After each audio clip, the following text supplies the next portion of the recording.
ሰላም እንዴት ናችሁ? ዛሬ የዩኒት 9ን ሪቪው ኤክሰርሳይዝ የ11ኛ ክፍልን ሙሉን እንሰራለን ማለት ነው። ከአንደኛ ጥያቄ እንጀምራለን። አንደኛ ጥያቄ ስቱደንት ካን ቹዝ ኮምፒውተር ፕሮጀክት ፍሮም ዋን ኦፍ ዘ ስሪ ሊስት ዘ ስሪ ሊስትስ ኮንቴን 23 15 19 possible project respectively. No project is no more than one list. How many possible projects are to choose from? እዚህ ጋር የፕሮጀክቱን ብዛት ነው የጠየቀን። በጣም ቀላል ነው። ሶስት ኮምፒውተር ፕሮጀክቶች አሉ። እያንዳንዱ ኮምፒውተር ፕሮጀክት ደግሞ በስሩ የራሱ የሆነ ፕሮጀክት ሊስት አለው። ከሶስቱ ፕሮጀክት ሊስት ውስጥ የመጀመሪያው ፕሮጀክት ሊስት 23 ፕሮጀክት አሉት። ሁለተኛው ኮምፒውተር ፕሮጀክት ደግሞ 15 ፕሮጀክት አለው። ሶስተኛው ኮምፒውተር ፕሮጀክት ደግሞ 19 ፕሮጀክት አለው። ስለዚህ ተማሪዎቹ ከነዚህ ታይትል ውስጥ ነው መምረጥ የተፈቀደላቸው ማለት ነው። ስለዚህ ይሄ ለምሳሌ አንድ ተማሪ መጥቶ ከነዚህ ከተዘረዘሩ ታይትሎች ውስጥ አንዱን ምረጥ ብንለው ከነዚህ ቶታሊ ብንደምራቸው የሚመጡት ማለት ነው 57 ነው። 57 ናቸው። ስለዚህ 57 አማራጭ አለው ማለት ነው። ሲመርጥ አንዱን መርጦ ይሄዳል፣ ሌላኛውም አንዱን መርጦ እንደዛው ይሄዳል ማለት ነው። ምናልባት ይሄ ዊዛውት ሪፕሌስመንት ቢለን ኖሮ መጨረሻ ላይ የሚመጣው ተማሪ አንድ ታይትል ነች የምትቀረው። ምክንያቱም አንዱ ወስዶ ይሄዳል፣ ሪፕሌስመንት የለው ማለት ነው። ብድግ አድርጎ ይሄዳል፣ የራሱን ታይትል ወሰደ። ሁለተኛ ላይ ሲመጣ 56 ታይትል ነው የሚቀረው። ሶስተኛ ላይ ሲመጣ 55 እያለ እየቀነሰ መጨረሻ ላይ የሚመጣው ተማሪ አንድ ነው የሚደርሰው ማለት ነው። ዊዝ ሪፕሌስመንት ከሆነ ነው እያንዳንዱ ተማሪ 57 ቻንስ አለው ማለት ነው። ስለዚህ በቀላሉ ይሄ ምንም ኮምቢኔሽን ወይ ፐርሙቴሽን ያስፈልገው ሰሌክት ነው የምናደርገው ማለት ነው። በዚህ መልኩ የኛውን አንደኛ ጥያቄን መስራት ትችላላችሁ ማለት ነው። ሁለተኛ ጥያቄ ላይ ስንሄድ እዚህ ጋር ሁለተኛ ጥያቄ ይሄኛው ነው፣ ሃይድ ሆኖ ነው። ስለዚህ ሁለተኛ ጥያቄ ላይ ስንሄድ ሁለተኛ ጥያቄ እዚህ ጋር ፐርሙቴሽን እና ኮምቢኔሽን ከዚህ በፊት በደንብ አይተናል። ለምሳሌ በፐርሙቴሽን ጊዜ የሆነ እንደዚህ የሚል ቢሰጠን ከኤም ኮምቢኔሽን ፐርሙቴሽን ኤን ቢሰጠን እንደዚህ፣ ይሄ ከፈለግን ምን አድርገን መጻፍ እንችላለን? ኤም ፐርሙቴሽን ኤን አድርገን መጻፍ እንችላለን ማለት ነው። ኤም ፐርሙቴሽን ኤን አድርገን መጻፍ እንችላለን። ይሄ በፐርሙቴሽን ጊዜ ምንድን ነው የምናደርገው? ኤም ፋክቶሪያል ኦቨር ኤም ማይነስ ኤን ፋክቶሪያል ነው የምናደርገው ማለት ነው። ይሄ ፐርሙቴሽን ከሆነ ነው።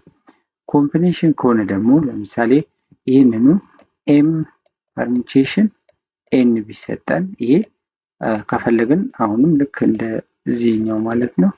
እዚህ ጋር ፒ አለች፣ በዚህኛው ጋር የመጀመሪያው ላይ እዚህ ጋር ፒ ነው። ፒ ፐርሙቴሽን ኦፍ ኤም እንደ ኤን ማለት ነው። ይሄኛው ደግሞ ኮምቢኔሽን ቢሆን ነው። እዚህ ጋር ኮምቢኔሽን በሲ ነው ሪፕሬዘንት የምናደርገው፣ ኤም ኮምቢኔሽን ኤን ይሆናል ማለት ነው። ይሄንን ከፈለግን እንደዚህ አድርገን መጻፍ እንችላለን። ኮምቢኔሽን ኦፍ እዚህ ጋር ኮምቢኔሽን ኦፍ ምን አድርገን መጻፍ እንችላለን? ኮምቢኔሽን ኦፍ ኤም ኮማ ኤን አድርገን መጻፍ እንችላለን። በኮምቢኔሽን ጊዜ ምንድን ነው የምናደርገው? ከፐርሙቴሽን የሚለየው ኤም ፋክቶሪያል ኦቨር ኤም ማይነስ ኤን ፋክቶሪያል እናደርግና እስከዚህ ድረስ አሁን አንድ ነው። ነገር ግን እዚህ ጋር ታይምስ ኤን ፋክቶሪያል እንጨምርበታለን ማለት ነው። ይሄ እነዚህ ሁለቱ በዚህ መልኩ ነው የሚጻፉት። ፐርሙቴሽን በወርድ ፕሮብሌም ሲሰጠን በምን እንለያለን ከኮምቢኔሽን? ፐርሙቴሽን ኦርደር እናደርጋለን ወይ ደግሞ አሬንጅመንት አለ። ኮምቢኔሽን ከሆነ ግን ኮምፓይን ዝም ብለን የምናደርገው ምንም አይነት ኦርደር የለም ማለት ነው። ኦርደር አይሰጠንም ማለት ነው። ስለዚህ ይህንን ይዘን ቀጥታ ወደ ሁለተኛ ኤ ላይ እንሂድ። ሁለተኛ ኤ 8 ፐርሙቴሽን 2 ነው የሚለው። ስለዚህ ምንድን ነው የምናደርገው ማለት ነው? 8 ፐርሙቴሽን 2 ማለት አሁን በነገርኳችሁ መሰረት 8 ፋክቶሪያል ኦቨር ኤም ማይነስ 2 ፋክቶሪያል ማድረግ ብቻ ነው በቃ። ከዛ እዚህ ጋር 8ን እዚህ ጋር መጣን ፋክቶሪያል፣ ከ8 ላይ ደግሞ 2 ቀንሰን ከስር ዶኖሚኔተር እናደርገዋለን። ይሄ ከ8 ላይ 2 ስንቀንስ 6 ፋክቶሪያል ነው። ይሄ 8 ፋክቶሪያል ማለት ምን አድርጌ መጻፍ እችላለሁ? 8 ፋክቶሪያል ማለት እንግዲህ እስከ 1 ድረስ እያባዛ ማለት ነው የተሰጠንን ቁጥር። ለምሳሌ 8 ከተሰጠን አሁን 8 ሲባዛ 7 ሲባዛ 6 ሲባዛ 5 ሲባዛ 4 ሲባዛ 3 ሲባዛ 1 2 ሲባዛ 1 ነው የምንለው ማለት ነው። ይህን ምን አድርጌ መጻፍ እችላለሁ ማለት ነው? 8 ሲባዛ 6 ፋክቶሪያል ማድረግ እችላለሁ። እዚህ ጋር ኦቨር 6 ፋክቶሪያል አለኝ አይደለ? 6 ፋክቶሪያል በ6 ፋክቶሪያል ይጠፋል። ስለዚህ 8 ሲባዛ 7 ስንት ይመጣል? 56 ይመጣል ማለት ነው። ይህም በዚህ መልኩ መስራት ትችላላችሁ። ቢ 12 ፐርሙቴሽን 10 ነው የሚለው። ይህንንም ልክ እንዳሁኑ መጻፍ ነው። እዚህ ጋር 12 ፋክቶሪያል ኦቨር 12 ማይነስ 10 12 ላይ 10 እንቀነስን ማለት ነው። 12 ማይነስ 10 ፋክቶሪያል ይሄ ማለት ምን ይሆናል ማለት ነው? 12 ከ12 ላይ 10 ስንቀንስ 2 ነው። ስለዚህ 12 ፋክቶሪያል ኦቨር 2 ፋክቶሪያል ይሆናል ማለት ነው። ይሄ ተለቅ ያለ ቁጥር ነው የሚመጣው፣ ምክንያቱም 12ን ገና እስከ 2 ፋክቶሪያል ድረስ ነው የምናመጣው እያበዛን ስንት አንዳንድ እየቀነስን 12 ሲባዛ 11 ሲባዛ 10 ሲባዛ 9 ሲባዛ 8 ሲባዛ 7 ሲባዛ 6 ሲባዛ 5 ሲባዛ 4 ሲባዛ 3 ሲባዛ 2 ማድረግ እንችላለን። ኦቨር በዚህ ጋር 2 ታይምስ 2 ፋክቶሪያል ኦቨር 2 ፋክቶሪያል አይደል ያለን ከስር 2 ፋክቶሪያል በ2 ፋክቶሪያል ይጠፋል። ይሄንን ስናብዛው ስንት ይመጣል?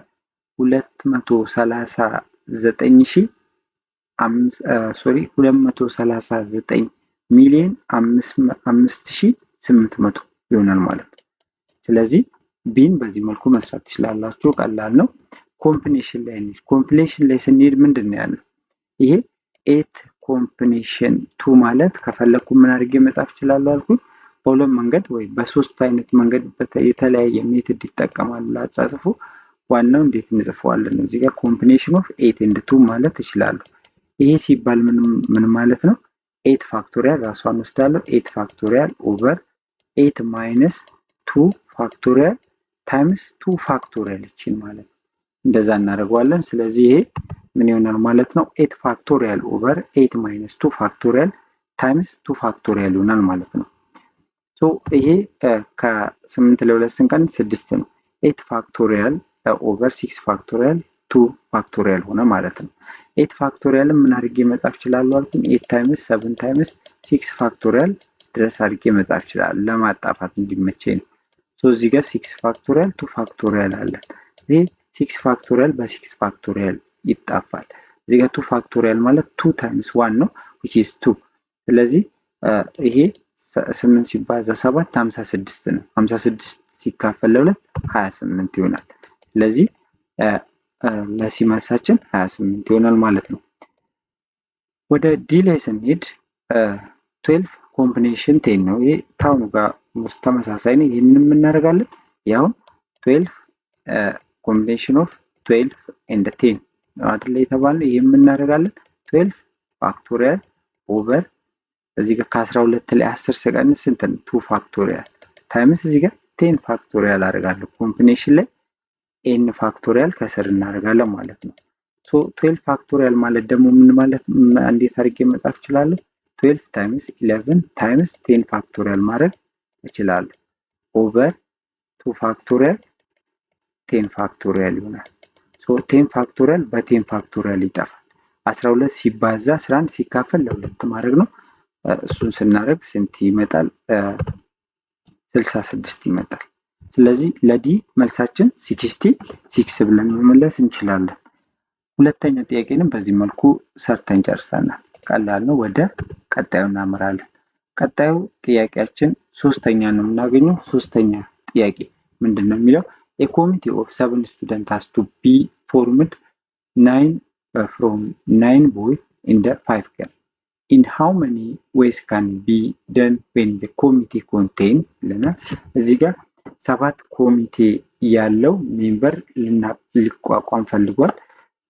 7 ኮሚቴ ግን የሚመረጡት ከ9 ወንዶችና ከ5 ሴቶች ውስጥ ነው። ስንመርጥ እዚህ ጋር የተሰጡን መስፈርቶች አሉ። ኤ ላይ የተሰጠን ኤግዛክትሊ 3 ገርል 3 ሴት ግዴታ መመረጥ አለበት። ከስንቶቹ? ከ5ቶቹ። ስለዚህ ይሄ አሁን ኦርደር ምናምን የለው ሰሌክሽን ብቻ ነው ኮምፓይን የምናደርገው እንጂ ምንም ኦርደር የለውም። ስለዚህ ኮምቢኔሽን ነው የምንጠቀመው፣ ፐርሙቴሽን አንጠቀምም። እዚህ ላይ ሰሌክሽን ሲኖር ብቻ ነው ወይ ኦርደር ወይ ደግሞ አሬንጅመንት ሲኖር ብቻ ነው ምን የምንጠቀመው፣ ፐርሙቴሽን የምንጠቀመው። ስለዚህ ይሄ ምን ይሆናል ማለት ነው። የመጀመሪያው ኤ ላይ እዚህ ጋር ከ5ቱ 3 ሴቶች ይመረጣሉ። ኤግዛክትሊ ግዴታ 3 ሴት መኖር አለበት። 7 ኮሚቴ ሲቋቋም ከ7ቱ 3ቱ ግዴታ ሴቶች ናቸው። ከስንቶቹ ነው የምንመርጠው? ከ5 ሴቶች። ስለዚህ ከ5ቱ ሴቶች 3 ሴት የመምረጥ ፕሮባቢሊቲያችን እዚህ ጋር እናደርጋለን። ስለዚህ 5 ኮምቢኔሽን 3 ታይምስ። ስለዚህ የቀረው ደግሞ ስንት ነው የሚመረጠው? 7 ኮሚቴ ነው ብለናል አይደለ? 3ቱን ከሴቶቹ መርጠናል። ስለዚህ 7 እንዲሆን ግዴታ ከወንዶቹ 4 መመረጥ አለበት ማለት ነው። 4 መመረጥ አለበት። ስለዚህ ወንዶቹ ደግሞ 9 ናቸው። ስለዚህ ከ9ኞቹ ወንዶች ደግሞ 4 እንመርጣለን። አንድ ላይ ስንት ሆኑ? ከሴቶቹ 3 መረጥን፣ ከወንዶቹ 4 መረጥን፣ አንድ ላይ 7 መረጥን ማለት። ስለዚህ 7ቱን እዚህ ጋር የተባሉን አሟላም ማለት ነው። ስለዚህ ከ5ቱ ሴቶች 3 እየመረጥን ስንት ጊዜ ማቃየር እንችላለን ነው እዚህ ጋር። ስለዚህ 5 ኮምቢኔሽን 3 ታይምስ 9 ኮምቢኔሽን 4። ይሄ 5 ኮምቢኔሽን 3 ማለት እንደዚህ ነው። 5 ፋክቶሪያል ኦቨር ከ5 ላይ 3 2 ፋክቶሪያል ነው ታይምስ 3 ፋክቶሪያል ታይምስ እዚህ ጋር 9 ኮምቢኔሽን 4 ማለት ደግሞ 9 ፋክቶሪያል ኦቨር ከ5 ላይ 4 ስንቀንስ ስንት ነው? 5 ፋክቶሪያል ነው ታይምስ 4 ፋክቶሪያል ላይ ማለት ነው። ሶ ይህንን ስናበዛው 5 ፋክቶሪያል ኦቨር 2 ፋክቶሪያል 3 ፋክቶሪያል ማለት 10 ነው። 9 ፋክቶሪያል 5 ፋክቶሪያል 4 ፋክቶሪያል ማለት ደግሞ 126 ነው። ይሄ ቀላል ነው። አሁን ባሳያችሁ መልኩ መስራት ነው ማለት ነው፣ ሲምፕሊፋይ እያደረጋችሁ። ስለዚህ ለኤ መልሳችን 1260 ይሆናል ማለት ነው። ስለዚህ ኤም በዚህ መልኩ መስራት ትችላላችሁ። ቢ አትሊስት 3 ገርል አትሊስት 3 ገርል ስንባል ቢያንስ ስንት ሴት መኖር አለበት? 3 ሴት ያለው ሜምበር መኖር አለበት። ከዛ በላይ ሊሆን ይችላል። ስለዚህ ከ5ቱ ሴቶች ቢያንስ 3 ሴት መኖር አለበት። ሌላውስ ከ5ቱ ሴቶች ቢያንስ 3 ስንል ሴቶቹ 4ም መምረጥ እንችላለን። 4ም ሊሆኑ ይችላሉ ማለት ነው። ሌላስ ኮምቢኔሽን አሁንም አምስቱንም ሴቶች ደግሞ መምረጥ እንችላለን። ስለዚህ ይሄ ሁሉ አለ ማለት ነው። አሁን ምን እናደርጋለን ማለት ነው? አትሊስት 3 ገርል ነው የተባለው። 3 ስንመርጥ ወንዶቹ 4 መሆን አለባቸው ብለናል። ሲደመር ሴቶቹ ደግሞ 4 ቢሆን አትሊስት ስለተባልን የሴቶቹ መጠን አሁን ከ3 እና ከዛ በላይ ያው 5 ሴት ብቻ ስላለ ያው እስከ 5 ነው የምናደርገው። ስለዚህ ከ5ቱ 4 እያቀያየርን ስንት ጊዜ እንመርጣለን ሲባዛ እዚህ ጋር ሴቶቹ 4 ከሆኑ ወንዶቹ ግዴታ 3 መሆን አለባቸው። ስለዚህ ከ9 ወንዶች ደግሞ 3 እንመርጣለን። ሲደመር ሴቶቹ 5ቱንስ ሴት ብናደርግ 5ቱም ሴት ከሆኑ ከወንዶቹ 2 መምረጥ አለብን 7 እንዲሆን። ስለዚህ 9 ኮምቢኔሽን 2 ይሄንን እንደ ቅድሙ እዚህ ጋር እንትን ማለት ነው። ይሄ ያው ቅድም የሰራነው ነው። ይሄኛው ደግሞ 5 እዚህ 5 ፋክቶሪያል ኦቨር 5 ማይነስ 4 1 ፋክቶሪያል ታይምስ 4 ፋክቶሪያል ይሆናል ታይምስ 9 ፋክቶሪያል እዚህ ጋር ከ9 ላይ 3 ስንቀንስ 6 ፋክቶሪያል ታይምስ 3 ፋክቶሪያል እያልን እንደዚህ እናስቀምጣለን። ይህን እያንዳንዱን ስናባዛው የመጀመሪያው 10 ሲባዛ 6 ነው። ያው ተመሳሳይ ከዚህ ጋር ይሆናል። እዚህ ጋር 5 ሲባዛ 84 ነው። እዚህ ጋር 1 ሲባዛ 36። ይህንን አባዝተን ስንደምረው 1716 ይመጣል ማለት ነው። ይህም ቀላል ነው። አወጣጡን ነው እንጂ ጥያቄውን በደንብ መረዳት ነው እንጂ ቀላል ነው። ወደ ሲ ላይ ስንሄድ 2 ሴቶችና 5 ወንዶች ያሉበት እናቋቁም። ስለዚህ ከሴቶቹ ስንት ነው የምንመርጠው? ከ5ቱ ሴቶች 2ቱን እንመርጣለን።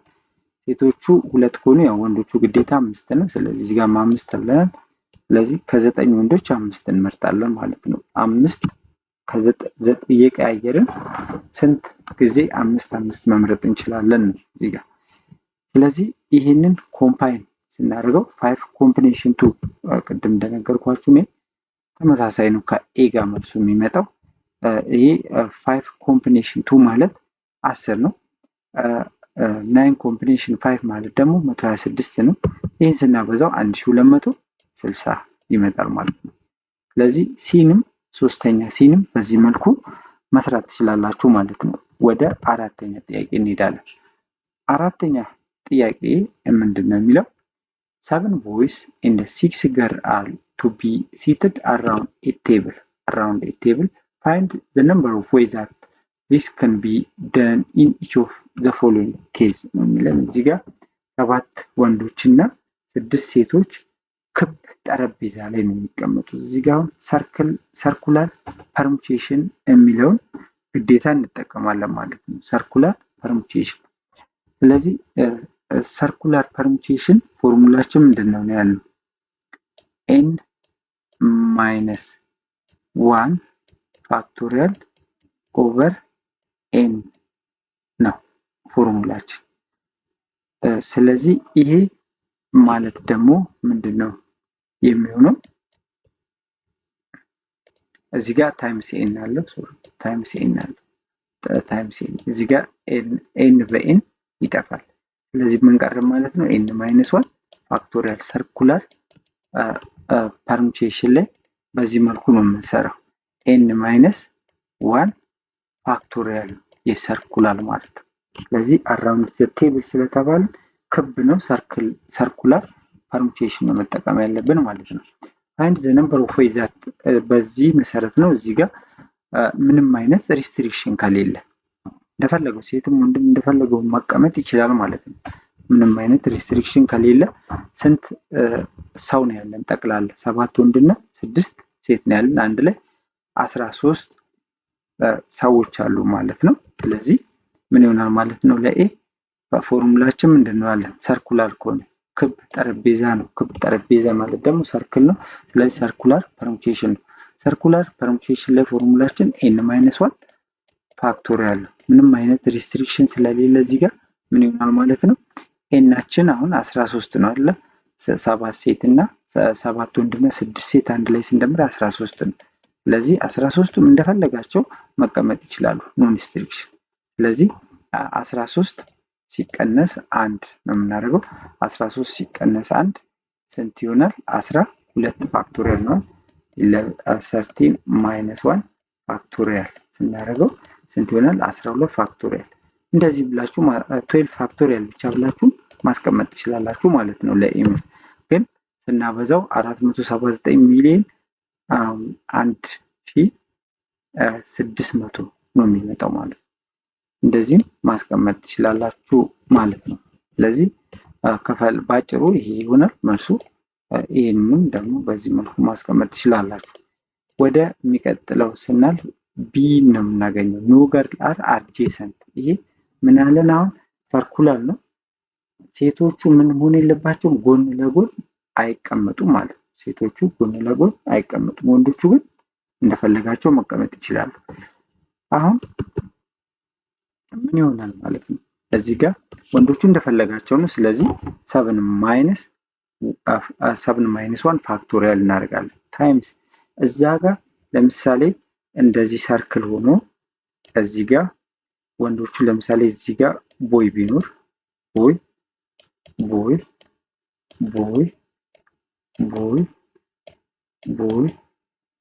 1 2 3 4 5 6 7 ወንዶች አሉ ማለት ነው።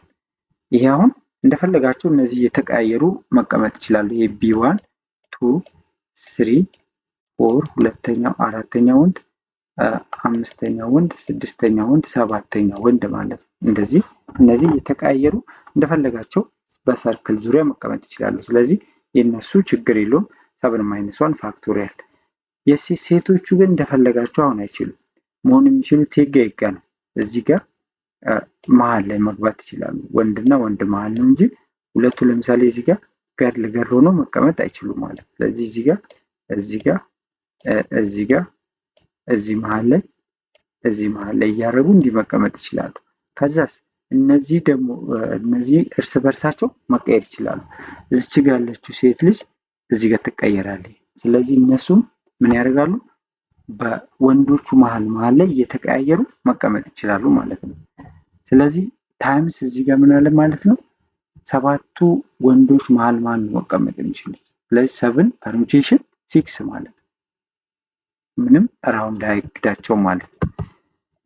ስለዚህ 7 - 1 ፋክቶሪያል ማለት 720 ነው። 7 ፐርሙቴሽን 6 ማለት ደግሞ 5040 ነው። ይህን ስናበዛው ስንት ይመጣል? 3,628,800 ይመጣል ማለት ነው። ስለዚህ ቢን በዚህ መልኩ መስራት ትችላላችሁ። ወደ ሲ ላይ እንሄዳለን። ኦል ገርል አር ፎርም ኤ ሲንግል ብሎክ። ይሄ ደግሞ ምንድነው? ሴቶቹ እንዳለ አንድ ላይ መሆን ያለባቸው መለያየት የለባቸው ማለት ነው።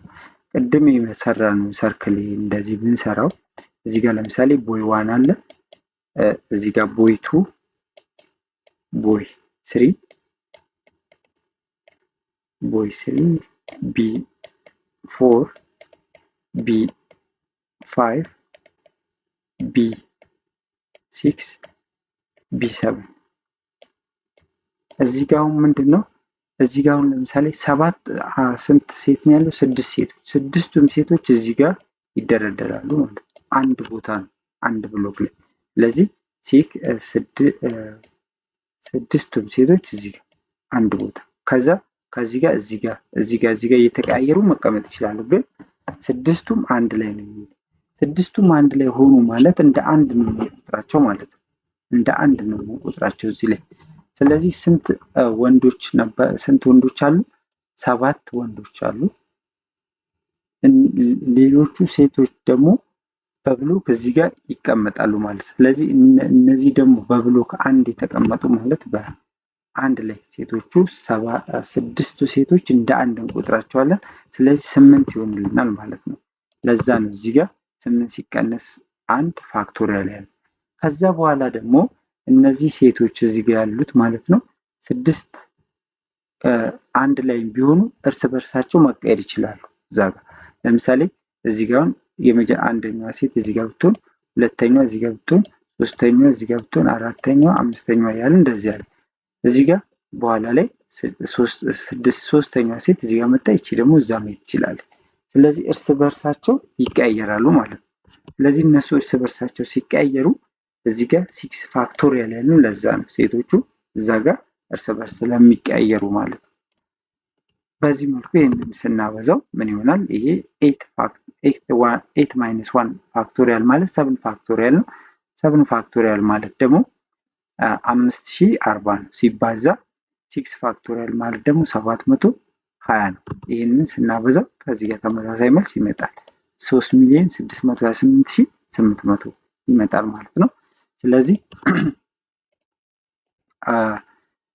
አራተኛ ሲን በዚህ መልኩ መስራት ትችላላችሁ ማለት ነው።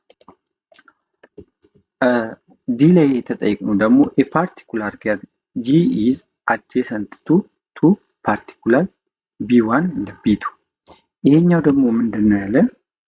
አንድ ሴት ትመረጥና ሁለቶቹ ወንዶች መሀል የምትሆኑ ማለት ነው። ለምሳሌ ቢ1 እና ቢ2 ቢሆኑ እዚህ ጋር ነው የምትሆኑ ጂ። ሌሎቹ እንደፈለጋቸው መሆን ይችላሉ ማለት ነው። ስለዚህ ስንት ነበረ? አንድ ላይ ስንት ሰው ነበረ? 13። ስለዚህ እነዚህ ሶስቱን እንቀንሳቸዋለን ማለት ነው። ስለዚህ እዚህ ጋር ምን ይሆናል ማለት ነው? እዚህ ጋር 7 እና 6 13 ነው። ሶስቱ ይቀነሳሉ ማለት ነው። ይቅርታ እዚህኛው ላይ ምንድነው አሁን እንዳልኳችሁ ስንት ሴቶች 7 ወንዶች አሉ። ከሰባቱ አንደኛዋ ሴት ማለት ነው ሴት ተመርጣ እዚህ ጋር መሀላቸው ነው የምትሆነው ማለት ነው። ለምሳሌ እዚህ ቢ የተመረጡት 2 ወንዶች መሀል ማለት ነው። ሌሎቹ አሉ ማለት ነው። አሁን ከዚህ ጋር ከ7 ላይ ስንት ወንድ ቀነሱ? 2 5 ይሆናል። ከዚህ ላይ አንድ ከ6 ላይ አንዷን ሴት ነው የቀነስነው 5 አለን። 5 እና 5 10 አለን። ከዛ እነዚህ ደግሞ አሉ። እነዚህ እንደ አንድ እንቆጥራቸዋለን ማለት ነው። እንደ አንድ ስንቆጥራቸው ማለት እነዚህ ሶስቱ እንደ አንድ ስንቆጥር 11 ይሆናል። ስለዚህ ሰርኩላር ስለሆነ 11 ይሆናሉ። ከ11 ላይ አንዱን ቀንሰን ፋክቶሪያል እናደርጋለን። ታይምስ እዚህ ጋር ደግሞ ይሄ እርስ በርሱ መቀየር ይችላል። የቱ እዚህ ጋር እቺ መሀላቸው ትሆንና ለምሳሌ ቢ2 እና ቢ1 ማድረግ ይችላሉ። ለዛ ነው እቺ ታይምስ 2 ፋክቶሪያል ያደረኩት ማለት ነው። ስለዚህ 10 ማይነስ 1 ፋክቶሪያል ታይምስ 2 ፋክቶሪያል ማለት ነው። ስለዚህ ይሄ በዚህ መልኩ ይሄ 10 ፋክቶሪያል ማለት ነው። 10 ፋክቶሪያል ታይምስ 2 ፋክቶሪያል 7,257,600 ይመጣል ማለት ነው። ስለዚህ አራተኛ ዲንም በዚህ መልኩ መስራት ትችላላችሁ። ወደ አምስተኛ ጥያቄ እንሄዳለን። ኤ ባግ ኮንቴን 6 ሬድ 5 ብሉ 4 የሎ ቦል 2 ቦል አር ድሮው። እዚህ ጋር የሆነ ቦርሳ አለ። ምን የያዘ 6 ቀይ ኳስ 5 ደግሞ ሰማያዊ 4 ቢጫ ይዟል። ስናወጣ ሁለቴ ነው የምናወጣው። 2 ቦል እናወጣለን። የመጀመሪያው አንድ ቦል ሁለተኛ ሙከራ ላይ ሁለተኛው እናወጣለን ማለት ነው። በት ዘ ፈርስት ቦል ኢዝ ድሮን ዊዛውት ሪፕሌስመንት ፋይንድ ዘ ፎሎዊንግ። ዊዛውት ሪፕሌስመንት ማለት ምንድነው? ለምሳሌ አንድ ኳስ አወጣን፣ ቀይዋን ብናወጣው ለምሳሌ ቀይዋን አውጥተን መልሰን አንጨምረውን ቦርሳ ውስጥ ቁጭ ነው የምናደርገው። ስለዚህ ሁለተኛ ዙር ላይ ስንፈልግ አንድ ቀይ ኳስ ስላወጣን አሁን እዚህ ጋር 6 ነበረ። ስንት ቀይ ኳስ ይቀረናል? 5 ነው የሚቀረን ማለት ነው። ዊዛውት ሪፕሌስመንት ማለት ነው። ሪፕሌስ ከሆነ እናወጣለን፣ እናያትና ቀለሙን ምን አይነት እንደሆነ ይዝና መልሰን እናስገባዋለን ማለት ነው። ይሄ ግን ዊዛውት ሪፕሌስመንት መልሶ ማስገባት የለም ማለት ነው እዚህኛው ላይ። ስለዚህ ኤ ላይ ጠየቅነው ፕሮባቢሊቲ ኦፍ ብሉ ዜን ሬድ ማለት ነው። ስለዚህ የመጀመሪያው ብሉ ሆኖ ሁለተኛው ሬድ የሚሆንበት ማለት ነው። ስለዚህ እዚህ ጋር የምናደርጋለሁኝ ይሄ ከዚህ በፊት ምን ብለናል? ፕሮባቢሊቲ ኦፍ ኢቨንት 1 ታይምስ ኢቨንት 2 ይሄ መልቲፕሊኬሽን ሩል ማለት ነው። ምንም እንትን ከሌላቸው ማለት ሪፕሌስመንት ሲኖር እና ሳይኖር ይለያያል ማለት ነው። ምንድነው የምናደርገው? ፕሮባቢሊቲ ኦፍ ኢቨንት 1 ታይምስ ፕሮባቢሊቲ ኦፍ ኢቨንት 1 ቱ ጌት ኢቨንት 2 ማለት ነው። ስለዚህ ኢቨንት 2 ለማግኘት የኢቨንት 1ን ቫልዩ እናያለን ዊዛውት ሪፕሌስመንት ከሆነ ማለት ነው። ስለዚህ አሁን እዚህ ጋር ምን ይሆናል ማለት ነው? እዚህ ጋር ፕሮባቢሊቲ ኦፍ ኢቨንት 1 ምንድን ነው ብለናል? ብሉ። የመጀመሪያው ኢቨንት 1 ብሉ ነው። ሶ ብሉ የምንመርጠው እዛ ቦርሳ ውስጥ ስንት ኳስ ነው ያለው ጠቅላላ? ነምበር ኦፍ ሳምፕል ስፔሳችን ስንት ነው? እዚህ ጋር 15 ነው። 15 ነው። ምክንያቱም 6 ቀይ ያለ 5 ብሉ 4 የሎ አንድ ላይ 15 ነው። 6 ሲደመር 5 9 እና 11 ነው። 6 እና 5 11 11 እና 4 15 ነው። ነምበር ኦፍ ኢቨንት ነምበር ኦፍ ሳምፕል ስፔስ ወይ ደግሞ ነምበር ኦፍ ቶታል አውትካሙ 15 ነው ማለት ነው። ነምበር ኦፍ ኢቨንት ከዚህ በፊት ምን ይላል? ብሉ የመጀመሪያውን ብሉ ለመምረጥ ምንድነው ነምበር ኦፍ ብሉ ይሄ ፕሮባቢሊቲ ኦፍ ብሉ የማግኘት ቻንሳችን ምን ይሆናል ማለት ነው? ነምበር ኦፍ ኢቨንት ነው አለ ያለው ነምበር ኦፍ ብሉ ማለት ነው። ኢቨንታችን ብሉ ስለሆነ ኦቨር ነምበር ኦፍ ቶታል አውትካም ወይ ደግሞ ነምበር ኦፍ ሳምፕል ስፔስ። እዚህ ጋር ነምበር ኦፍ ብሉ ስንት ነው ያለን? 5 ነው አይደል? 5 ኦቨር ቶታል ነምበር ኦፍ ሳምፕል ስፔሳችን ደግሞ ስንት ነው? 15 ነው። ስለዚህ 5 15ኛ ይሆናል ማለት ነው። አሁን ሁለተኛው ዙር ላይ ፌል የምናደርገው ምንድነው ያለው? አንደኛው ብሉ ሆኖ ሁለተኛው ሬድ የሚሆንበት፣ አሁን ብሉ የሚሆንበትን 5 15ኛ ያለን። አሁን ብሏን አገኘን አውጥተን አስቀመጥን ማለት ነው። አንድ ቀነስን ማለት ነው። 15 የነበረው 14 ሆነ። ማን የቀነሰው? ብሉ ነው የቀነሰው። ሬድ እንደነበረ ነው። ስለዚህ 6/40 ይሆናል ማለት ለዛ ነው እቺ 14 ሆነች ዊዛውት ሪፕሌስመንት። ብሏን አገኘን። የመጀመሪያው ኤክስፐሪመንታችን ላይ ብሏን አግኝተናል። ስለዚህ ብሉን አውጥተን አስቀመጥን ማለት ነው። ውጪ ላይ ሪፕል መልሰን ቦርሳ ውስጥ አልከተትንም። ስለዚህ ስንት ኳስ አለ ማለት ነው? 14 ኳስ ነው ያለ። ስለዚህ ሁለተኛውን ቀይ ለመምረጥ ስንሄድ ከስንት ኳስ ነው የምንመርጠው? ከ14 ውስጥ ነው። ቻንሱ እየሰፋ ይሄዳል ማለት ነው።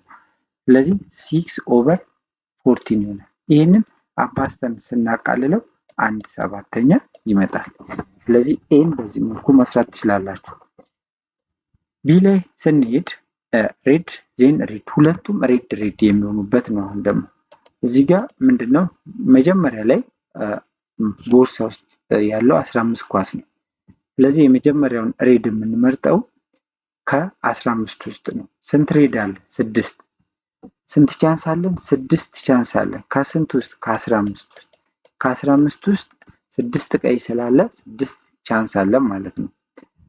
ሁለተኛውን ሬድ ልናወጣ ስንሄድ ግን ምንድነው ሁለተኛው ሙከራችን ላይ አንድ ቀይ ኳስ አውጥተን አስቀምጠናል። ስለዚህ ስንት ቀይ ኳስ ይቀረናል? 5 ቀይ ኳስ ነው የሚቀረን። ስለዚህ 5/, ስንት ይሆናል? 40 ይሆናል። አንድ ኳስ ስለተቀነሰ ማለት ነው። ስለዚህ ይህን ማባዛት ነው ማለት ነው። ይህም ቀላል ነው በጣም። ስለዚህ ፕሮባቢሊቲ ኦፍ ኢቨንት 1 ታይምስ ኢቨንት 2 ማለት ነው። ይሄ ኢቨንት 1ችን አሁን ምንድነው ሬድ ነው፣ ኢቨንት 2 ሬድ ነው ማለት ነው። ስለዚህ ፕሮባቢሊቲ ኦፍ ሰሌክቲንግ 6 ሬድ ቦል ፍሮም 15 ቦል ማለት ነው። እዚህ ጋር 6 ቻንስ አለን ከ15ቱ ሲባዛ ሁለተኛ ላይ ግን 5 ነው። አንዷን ኳስ አውጥተን ስላስቀመጥን ዊዛውት ሪፕሌስመንት ስለሚል ማለት ነው 5/40። ይህን አባዝተን ስናቃልለው አሁን 1/7 ነው የሚመጣው። ሲ ላይ የሎ ዜን ሬድ፣ አሁን ደግሞ መጀመሪያው ሙከራችን ላይ ቢጫ የምናገኝበት እና ሁለተኛው ላይ ደግሞ ሬድ የምናገኝበት ፕሮባቢሊቲ ማለት ዋይ እንደ ሬድ ማለት ነው። ይህ ፔር ነው አለ። ፔር ስለሚያደርግ ምንድነው ፔር የሚያደርግ ከሆነ ማባዛት ነው ያለብን። ስለዚህ ፕሮባቢሊቲ ኦፍ የሎ የመጀመሪያው ምንም ያወጣነው ኳስ ስለሌለ ስንት የሎ ነው ያለን? 4 ከስንት ውስጥ ነው የምንፈልገው? ከ15 ውስጥ 4 ኳሶች ስላሉ እዛ ውስጥ 4 ቻንስ አለን ከ15ቱ ኳስ ውስጥ ማለት ነው። ስለዚህ 4/15 ታይምስ 6/40። ሁለተኛው ሬድ ነው አይደል? ሬድ ደግሞ 6 ቻንስ አለን ከስንት ኳስ ውስጥ? ከ14 ኳስ ውስጥ። ለምን እዚህ ጋር የመጀመሪያው ሙከራችን ላይ ቢጫዋን አውጥተን ስላስቀመጥን ማለት ነው። ስለዚህ የመጀመሪያው ፕሮባቢሊቲ ላይ ምን አለ ማለት ነው? ከ15ቱ 4 የመምረጥ ቻንስ አለን 4 ኳስ ስላለ አንዷን አውጥተን ስላስቀመጥን ሁለተኛው ላይ አንድ ኳስ እንቀንሳለን ማለት ነው። ቢጫዋ ተቀንሳለች። ስለዚህ 6 ቀይ ስላለን ከ14ቱ 6 ቻንስ አለን ማለት ነው። ይህን አብዝተን ስናቃልለው 4/35 ይመጣል ማለት ነው። ስለዚህ በዚህ መልኩ አምስተኛንም መስራት ትችላላችሁ ማለት ነው። ወደ 6ኛ ጥያቄ ነው የምንሄደው።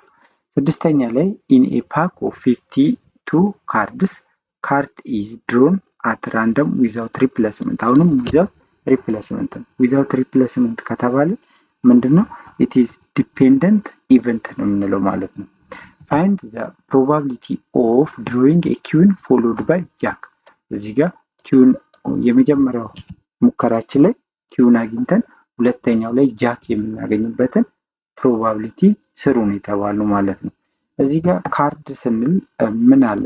ካርታ ላይ ካርታ በስንት ነው የሚከፈለው? በዋነኝነት በ4 ይከፈላል። እዚህ ጋር ይሄ ምን ብንለው ክለብ ወይ ደግሞ ፍላወር የምንለው ማለት ነው። ይሄኛውን ደግሞ ምን ልንለው? ስፔድ ወይም ደግሞ ጦር የምንለው ማለት ነው። ይሄ እነዚህ ሁለቱ የመጨረሻዎቹ ደግሞ አንደኛው ሄርት ነው፣ ሁለተኛው ደግሞ ዳያመንድ ነው ማለት ነው። ዳያመንድ ሶ ከዛስ እያንዳንዱ አሁን አበባ ደግሞ ለምሳሌ እያንዳንዱ አበባ ምን አለው? ኤ ፍላወር አለ እዚህ ጋር ኤ ፍላወር አለ። ለምሳሌ ኤ ጦር አለ፣ ኤ ጦር አለ። እንደገና ኤ ልብ አለ። ኤ እንደገና ምን አለ? ይሄ ዳያመንድ ለማለት ነው እንጂ ካርታ ውስጥ ያለ ፊደል እንዳይመስላችሁ ዲ ነው። እዚህ ጋር ኤ ዳያመንድ አለ ማለት ነው።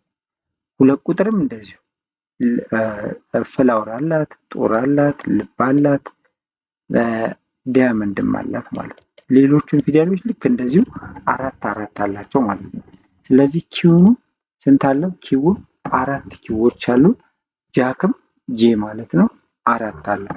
ስለዚህ የመጀመሪያው ኪውን ሆኖ ሁለተኛው ሙከራችን ላይ ደግሞ ጃክ የሚሆንበትን ነው የተጠየቅነው። የመጀመሪያው እዚህ ጋር የመጀመሪያው ኪውኗ ማለት ነው። ኪውን ስንመርጥ ከ52ቱ አራት ነው ያለ። ዊዛውት ሪፕሌስመንት ነው የተባለው። ኪውኗን አውጥተን አስቀምጠናል። አንድ ኪውን አገኘን ማለት ነው።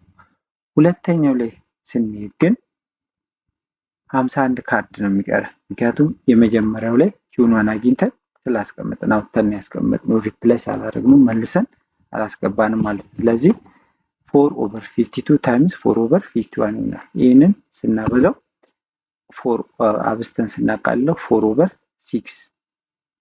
4/663 ይሆናል ማለት ነው። ስለዚህ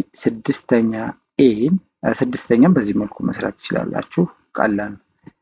ሰባተኛ ላይ ስንሄድ ሰፖዝ ዛት ኤ ግሩፕ ኦፍ 50 ስቱደንት ኮንቴን 8 ቦይስ። እዚህ ጋር 15 ተማሪዎች አሉ። ከ15ቱ 8ቱ ወንዶች ናቸው፣ 7ቱ ሴቶች ናቸው። ኢፍ 2 ስቱደንት አር ቹዝን ራንደምሊ ዊዛውት ሪፕሌስመንት። ይሄ ሁለት ተማሪዎች ናቸው የሚመረጡት። ሁለቱን ተማሪዎች በየተራ ነው። መጀመሪያ አንዱን፣ ሁለተኛ ላይ ሁለተኛውን ተማሪ እንመርጣለን። ፋይንድ ዘ ፕሮባቢሊቲ ዛት 2 ስቱደንት ቹዝን ቦዝ ዩዚንግ መልቲፕሊኬሽን ሩል ነው ያለን። ይሄ ምንድነው? ሁለቱም ወንዶች የሚመረጡበትን መልቲፕሊኬሽን ሩል ስንል ፕሮባቢሊቲ ኦፍ ኢቨንት ዋን አሁን ምንድነው? ቦይ ዋን ማለት ነው። አንደኛው ወንድ ነው፣ ሁለተኛው ወንድ የሚሆንበት ማለት ነው። ሁለቱም ወንዶች የሚመረጡበት ፕሮባቢሊቲ ምን ያህል ነው የሚለው ነው ማለት ነው የምንሰራው። ከዚህ በፊት ምን ብለናል? መልቲፕሊኬሽን ሩል ላይ ፕሮባቢሊቲ ኦፍ ኢቨንት ዋን ታይምስ ኢቨንት ቱ ወይ ደግሞ እዚህ ጋር ታይምስ ማለት ኢንተርሴክሽን ማድረግ እንችላለን ይችን ቦታ ማለት ነው። ሶ ይሄ ምን ይሆናል ማለት ነው? ፕሮባቢሊቲ ኦፍ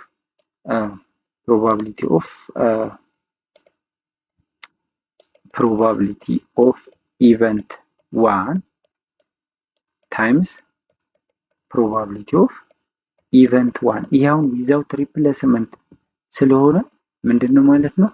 ዲፔንደንት ቫሪያብል ነው። ምክንያቱም ኢቨንት ቱ ኢቨንት ዋን ላይ ዲፔንድ ይሆናል ማለት ነው።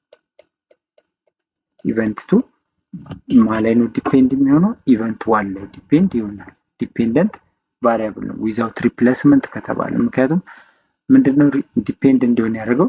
ለምሳሌ የቅድም ስናይ እንደነበረው ብሉ እና ቀይን ስንመርጥ ቀዩን የምንመርጥበት ፕሮባቢሊቲ ምን እናደርጋለን? አውጥተን ካስቀመጥን በኋላ ነው። ስለዚህ ሁለተኛው ቀይ ማግኘት ፕሮባቢሊቲያችን የመጀመሪያው ፕሮባቢሊቲ ላይ የመጀመሪያው ኢቨንት ላይ ዲፔንድ ይሆናል ማለት ነው። ሶ ለዛ ነው እቺ እዚህ ጋር ሲካፈል አይደለም ዲፔንድ መሆኑን ኢቨንት ቱ ኢቨንት ዋን ላይ ዲፔንድ መሆኑን እዚህ ጋር ሶሪ አቃይራችኋለሁ። ኢቨንት ቱ እዚህ ጋር ኢቨንት ዋን ኢቨንት ቱ ኢቨንት ዋን ላይ ዲፔንድ መሆኑን ለማሳየት ነው ማለት ነው እንደዚህ የምናደርገው። ሶ ይሄ ያው እንደዚህ ማባዛት እንችላለን። እዚች ጋር ኢቨንት ዋን ትደረጋለች ማለት ነው። ሶ ፕሮባቢሊቲ ኦፍ ኢቨንት ዋን የመጀመሪያው ኢቨንት ማለት ነው ማንም ላይ ዲፔንድ አይሆንም ራሱ ላይ ነው። ሶ ከ15ቱ 8 ወንዶች ስላሉ ከ8ቱ አንዱ የመሆን ቻንስ አለው ከ15 ውስጥ ሲባዛ። አሁን ሁለተኛው ላይ አንድ ወንድ ተመረጠ። ስለዚህ ከ7ቱ ነው የምንመርጠው ማለት ነው። ስለዚህ ከ14 ቀራሉ ማለት ነው አንድ ወንድ ስለወጣ። ስለዚህ ምን ሆነ? ዲፔንድ ሆነ። ላያችሁ ይሄኛው ማለት ዲፔንድ ሆነ ኢቨንት ዋን ላይ ዲፔንድ ሆነ ቀን መቀነሱ ማለት ነው።